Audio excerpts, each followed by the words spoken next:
All right, so group 4, the two of you, okay? Last night, more than 150 volunteers came out on their own time Steve is your group lead, group number 12. Thank you, ma'am. You're welcome.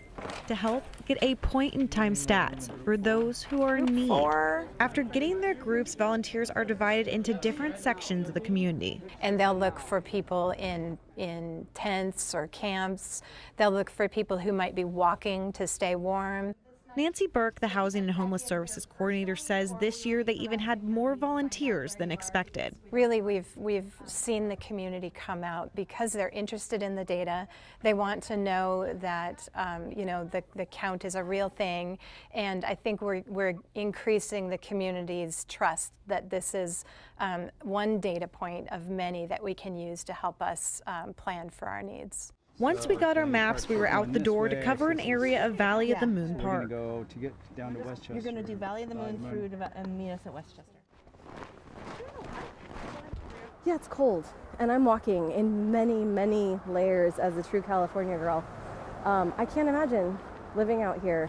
For Jasmine Kahn, the executive director for Anchorage Coalition to End Homelessness, this is her first year to count. The will to survive and how incredibly tough and resilient people are, it's impressive.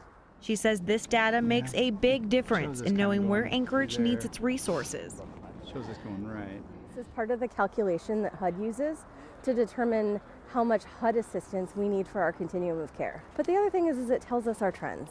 Not only numerically with the data, it tells us whether the problem in Anchorage is getting better or worse. But it isn't just about the numbers. Kahn says people are their #1 priority. It allows us to establish human connection with people that oftentimes feel like they've been left outside of society. Walking into the darkness with a flashlight, the group experienced what it's like being out at night. Our group saw many areas where some may call home, but no one was there. So the search continued into the night. We sometimes forget that all of us, in the end, are a paycheck away from homelessness. Step by step, We're all one step away. So I think there's a humility in being passionate about this. hoping to better understand and help those who are most in need in Anchorage. We have warm socks if you like. Cassie Sherm, KTVA 11 News.